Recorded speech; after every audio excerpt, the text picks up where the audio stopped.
building out. I think we've built out or under construction just under 30 miles of linear creekways, and my understanding is that y'all would connect it to that, which I think is a fantastic idea and something that obviously the voters of San Antonio have already bought into. So you're not having to convince them, that you're going to do something radically different or getting into the geographic politics of things a lot. I also thought that y'all had a very good idea in combining the opportunity to engage in different types of fitness activities like water-based and also kind of park-like facilities and natural facilities, but combining that, and this is the part that usually doesn't happen, with raising an awareness and giving an opportunity to eat in a healthy way. Because usually, a lot of times people will exercise and then an hour later they'll go home and they'll have their Big Red and their tamales or their whatever it is, hamburger, cheeseburger, whatever. And those two things really are not combined. And at least it's been my kind of experience, and it seems like that what you eat really is as important, if not more important, really, than whether you exercise and watching your diet. So I like that combination of offering folks a place and venue for them to eat in a healthy way. There's one point that I would raise as a potential challenge, and this is something that we ran into, which I think is in the middle of being remedied. What I know is going to be remedied. What the city did originally was it built out the creekways, but really around the city. And so what it left out at that time was like right in the middle, really the urban core, which if you start looking at a lot of these problems of diabetes and obesity, some of the heaviest zip codes for that are right in the core. I say that that's going to be remedied because the last proposition that we just voted on this last year, it had in there money for the West Side Creeks, which is right in the urban core of the city, which I think is great because it'll afford an opportunity for folks in the urban core to take advantage of it too. And combined with one of these types of facilities would I think make a great opportunity for folks. So those are my thoughts. I think that it's interesting that y'all bring this up as we look at implementing the last phase of Proposition 1 and also at our bond issue. And I think you've given me a lot to think about as we do that. And do y'all have any, I don't know, did you have? Yeah, I have one question. I echo all of that. It was really well thought out and inspiring to listen to. But my one question, sometimes when you've got a really great big idea, so my question to y'all is, where's the funding come for these, pretty amazing spaces? So I didn't know, had there been any thinking behind what are the potential funding streams? I think we felt that was one of the big challenges that we were going to have. And part of that was, we didn't spell it out because we wanted to narrow down, I guess, our presentation, but we were hoping that we'd ask questions like that, because what we thought about was that it would be kind of a joint effort with the city. The city's got maybe some land around these areas that they've already acquired. And then if some of those open areas that are around the land that the city already owns, then you kind of build some incentives for development, such as, whether it be tax waiving or special bonding or something like that, that you would allow developers to come in and be proud of a fitness district. So they would want to be part of that certain district. And so with saying that, then there are restrictions and guidelines that you would also develop for those districts that would say, all right, the city's going to help you develop these areas. We're going to help you with some roads or from ways to be able to get to them. We need some you to be able to put in the money to facilitate this. We did talk about co-branded sponsorships as well, right? Yeah. And that's a possibility where corporate sponsorships can help fund them, and also they can get a little marketing visibility. If I can make a comment. If I can make a comment real quick. I think an idea would be to take the model used by Haven for Hope, and what I mean by that is, there are already many nonprofits and organizations that already offer those services. Yeah. So rather than having, for example, so rather than having a gym, a and managed by the city, just have maybe work with YMCA, and they could put a small little gym there, and that way, then you kind of don't have to worry about maintaining it because you partner with an organization that does that, and you can do the same with all the different. Yeah, we were trying not to compete with the gyms, but we also wanted to kind of offer maybe multi-purpose rooms where then they could be used by the city to either teach about preteen pregnancy or to use them as a multi-purpose, educational room for the city as well. So, so yeah, the challenge is the funding is challenging. Sure. Thank you all very much. Thank you. I think the second team was the education team. Yeah, my co-presenter had to step out for work, but I'm supplemented by Scott and Janae back there, who were on my team. They were facilitating that meeting. All right. First, as you can imagine, this one is near and dear to my heart as I focus a lot on education, trying to figure out what we can do to meet the goals that were set out in SA 2020 to basically produce more folks who get their college degrees and raise that number that y'all cited in there in terms of the percentage of folks 25 and older that actually have, basically adults that have a college degree in our city. A couple of comments. First, I think that you had it right in the sense that we don't focus enough on college completion. If for anybody who digs into the numbers of UTSA or the alma colleges, and I don't mean this as to be negative, because I think many colleges and universities are in the same boat, but they have very, very low college completion rates and university completion rates.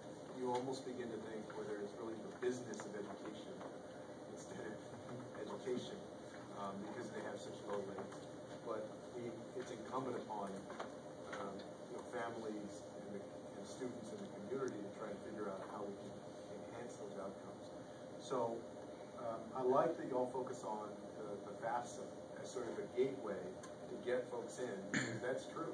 In fact, the statistics demonstrate that, and I forget what the exact percentage is now, but folks who actually complete their FAFSA are significantly more likely to go to college because they've gotten through that hoop. And I know that can be intimidating, and people don't like to give away personal information, and then the parents haven't gone through it, and so that's an issue because they get intimidated by it. That was a lot of the idea behind Cafe College. But Cafe College even can't service nearly the number of folks that we need to. And so my favorite part of the presentation really was about the parental mentoring, because I think that is a huge issue. And opening up the opportunity to mentor or relate to parents in terms of getting ready for their student going to college. And a lot of times we talk about setting the expectations for students, but really you need to set the expectations for parents a lot of times.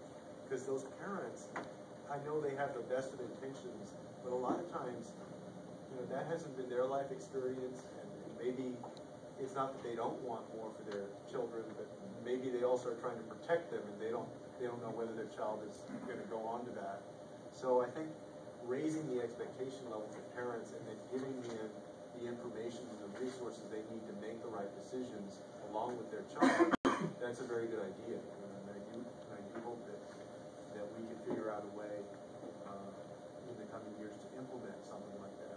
I know that there are nonprofits that do work, and touch the parents, so to speak, but that's often incidental to touching the students. And I do think that more of a balance needs to exist there. I also liked the way that y'all took account of sort of thinking through the marketing of it and providing incentives and making it a contest. We talked about doing that at Cafe College a little bit, and we're going to see how it goes this year. So that part of it, I think we have a pilot program for that part of the things underway, and it'll be good to see how it goes this year. So overall, I think y'all did a good job of getting to the core of what we need to do in terms of getting more students in a practical, measurable way to get these FAFSA forms filled out, and then get parents to understand what's in the best interest of their children. Well, thank you so much. I mean, the other thing I was hoping we would touch on is just that it's not so much that there are parents who don't understand, it's not their life experience, so they kind of hide in the dark or in the kind of adversity affects their kids. But even like, I was a middle class kid, my dad owned his own business, but even then, I didn't know what the FAFSA was, I didn't know all these avenues. Cafe College to start, Tom's so new, it's unbranded in so many places. That's one obstacle. But yeah, it's just getting the word out as much as possible so that even parents who do speak English and they're of some means, they'll remember to look out for that and eventually reach that position that they have to apply financial aid because they just think, oh, scholarships, go ask a counselor. And a lot of them either don't do it or they just Google it and they don't know the first damn thing they go on. But no, it's glad to hear that they are doing some sort of incentives in Cafe College because branding, as you can tell, is probably very important. Yeah, and I think you're right in terms of branding, all of that. And Gen Text is focused, like right has that right in the middle of their radar screen in terms of creating a college-going culture. But the part that I think that they're focused, they're in the school, they're in the schools, and they're focused a lot on students. They're not focused as much on parents, and so I think that is something that adds to the conversation. Mr. Mayor, I just want to make sure you guys take a look at this granular action plan that this team has put together in addition to the PowerPoint presentation. So the red folder they gave you shows that these guys are ready to take action on a very terrestrial level, putting your ideas into action. Thanks for that diligence, you guys. Excellent work. The one thing I'd add in terms of the coordination, which is one of the elements you mentioned, is there's a woman in our office, Jean Russell, that some of y'all might know. And so and I think sort of going after everybody's spoken is y'all touched on a lot of the points. Sort of I was thinking about the Gen Text, which right down the middle. But it might make sense because y'all have so many good ideas to touch base with Jean. And that's sort of, that's part of the big idea about SA 2020 is aligning the work with a lot of different entities with the goals. And so, to get, the email stuff, all that stuff, so that she can figure out with y'all where it makes sense to plug in and take, maybe your ideas to scale. Would be great. Well, that's appreciated. Thanks so much. All right, thank y'all. Then I think the next folks were the family well-being. Who are the family well-being? All right. Well, first, it's great to tackle this topic, particularly teen pregnancy, because it's such an important topic, such an important issue for San Antonio to get better on in order to be able to accomplish a lot of the other goals that we set out in SA 2020. And this morning, in fact, we had a Healthy Futures breakfast that's leading up to the lunch that y'all mentioned, trying to get the business community more involved in supporting the effort to reduce teen pregnancy in San Antonio. First, I like that y'all recognize, I think, one of the key parts of this, which is that we need to focus our efforts in a world of limited resources. We need to focus our efforts where there's the greatest need. And you can clearly identify in San Antonio certain zip codes where there is the greatest need, and that y'all spoke to. And so as investments are made in terms of in the schools and nonprofits do their work, I think they should be mindful, as you mentioned, of that. The second thing was I like your focus on males, because that's often the part of the equation that gets left out, in the sense that I feel like a lot of times, the young woman gets doubly burdened because she's the one, of course, all of a sudden gives birth and now has a responsibility, and a lot of times the male leaves, but then when a lot of us analyze the issue, well then we put all the focus on her as well, and I think a lot of times also make young teenage women feel like it's their fault, or if they don't do something, it's you or nothing. And I do think that we need to do a better job of focusing on the males from a preventative perspective as well. It's like, how do you avoid getting yourself in this situation to begin with? And that we can make a lot of headway on the issue. So I like that part of it. But one question I had is, where were y'all? Did y'all talk much about this issue? And I know that Healthy Futures has spoken a bit of abstinence plus education in the schools. Did we discuss it?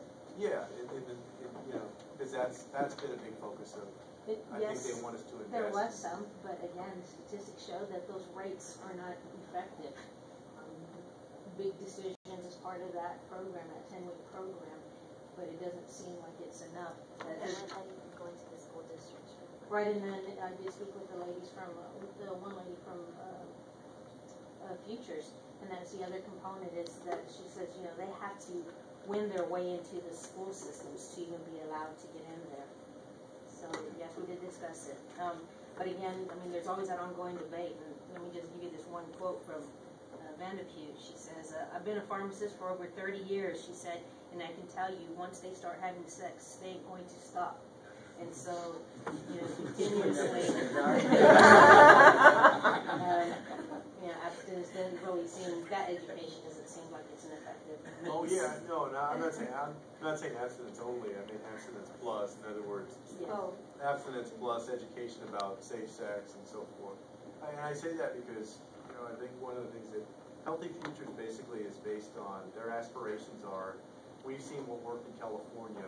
In California worked because they got into the schools with this education about safe sex, and so we want to bring that to Texas.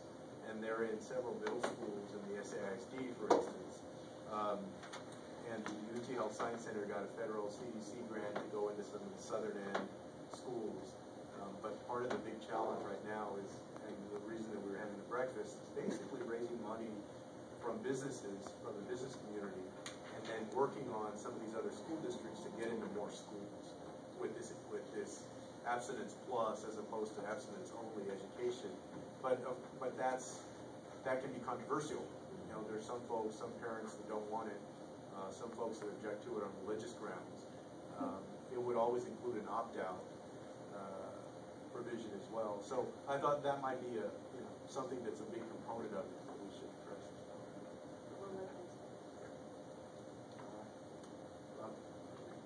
But thank you all very much. Because, you know, I remember reading in the newspaper there was a statement probably about 4 years ago now, you know, that teen pregnancy really wasn't the city's business, the city of San Antonio. And I vehemently disagree with that. And we've made it a real part of the city's business to try and lead on the issue. So I would invite you all and hope that you all continue to be involved with Healthy Futures effort. And I'll certainly speak to them about this. My only one quick add would be that the person in our office is Sarah McLornan, who's been working really closely with the mayor and the folks in that community. So I'm sure she was going to come, couldn't make it, but I'm sure she'd be real happy to. I think the next one was economic competitiveness.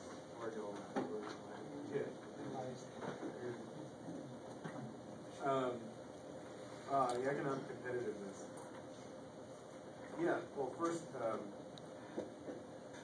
I liked your proposal for an effort that would connect our folks who are in their early part of college with an employer here in the city. Because I do think that San Antonio has suffered from brain drain. You know the cliche, but it's true. I mean, we have a lot of folks who get educated here and then leave, or who leave here during high school for college and then just don't come back. And so I think one of the ways that we can both provide a practical opportunity for people and try and tether them to San Antonio or entice them to stay in San Antonio is to cement a relationship with local employers in the field, the specific field that they're interested in going into, and that can strengthen our local economy. I also agreed with you that we do need to focus, maybe y'all were the ones I see here who put, I apologize earlier, had it mixed up about college graduation versus high school graduation. We do need to focus on that. In fact, right around the time that I came into office, I think May of 2009, the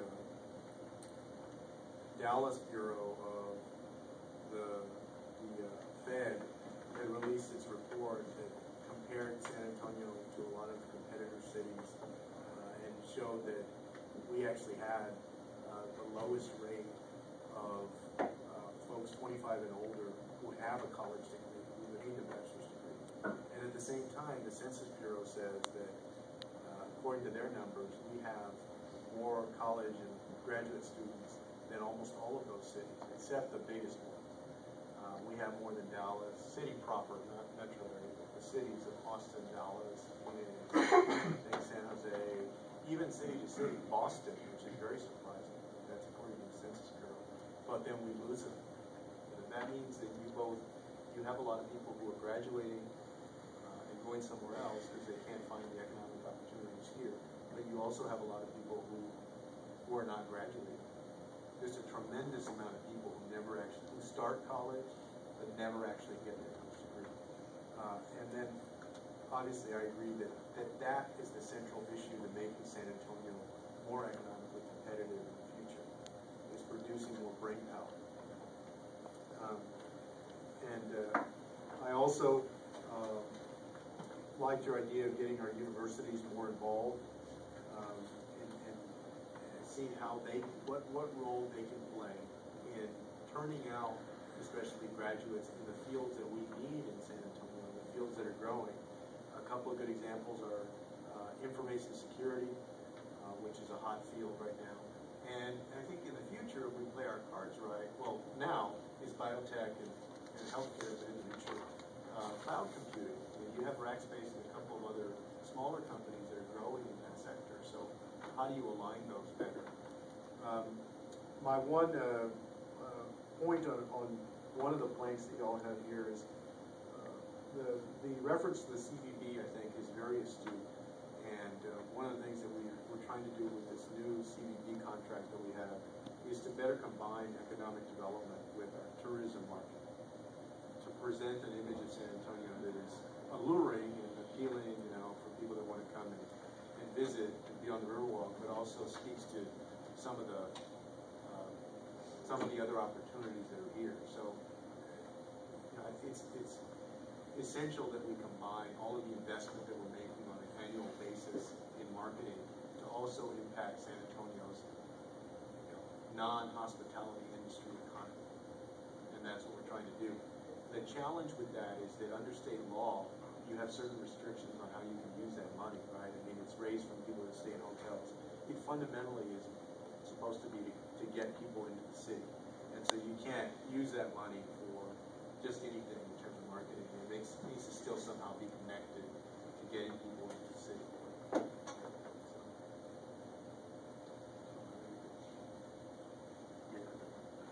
My one question was going to be, I love the idea about using the CVB, but sort of what was the specific suggestion within the parameters of what's possible?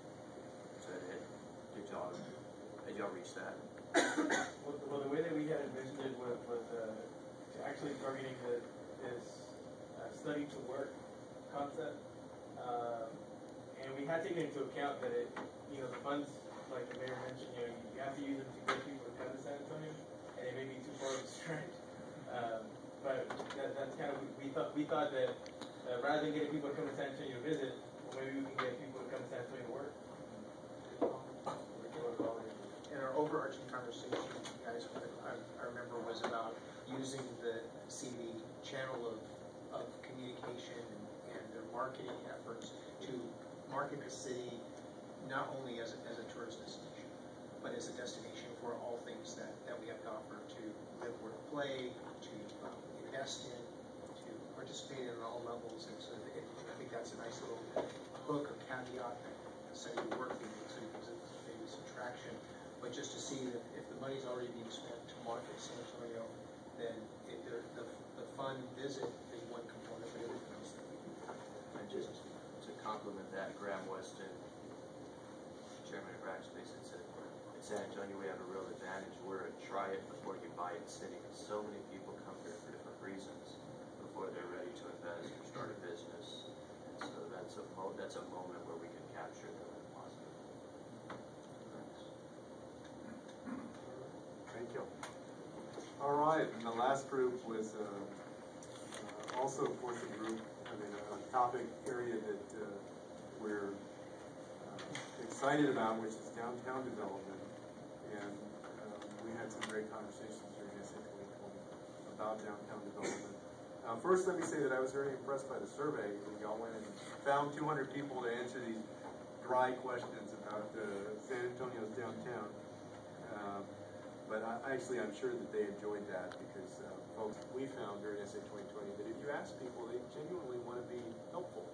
And if you ask in a respectful way, they want to give input, and especially if they believe that it might make some sort of impact on the direction of policy. So I applaud y'all for doing that to base your points on some sort of actual opinion analysis from the general public. Secondly, I like the idea of the Keep Clean crew. Essentially, how do you harness the volunteer efforts of folks, especially as you mentioned around graffiti? But it could be anything. It could be trash. It could be other things that hamper the quality of life, the look of downtown. To try and create this sort of esprit de corps around downtown. Now, I will say that some of that is done now in a paid way. We have those amigos. We have the amigos that are part of the Centro district. But there's still a lot of work to be done. And especially as the base of residents grows in downtown San Antonio, I believe that that becomes more and more likely that you'll have folks, just like you have neighborhood associations all over the city. Right now there's a downtown residents association, but it's not really, I don't think it's oriented in the same way because they live oftentimes in apartments or condos. It's not like these single family homes where the neighborhood associations want to know how high your grass is going to be and whether you can have a basketball court and lawn and all that stuff. The third point that I wanted to make is that I think y'all have it right, and we can't lose focus that we can put all of the office space in downtown that we want. We need to get down to the housing and the retail, basically, to give a full, a full service downtown, a 24/7 downtown to the residents. The opportunity to have a 24/7 downtown. If you don't, you're not going to. If you don't have the amenities, you're not really going to build that.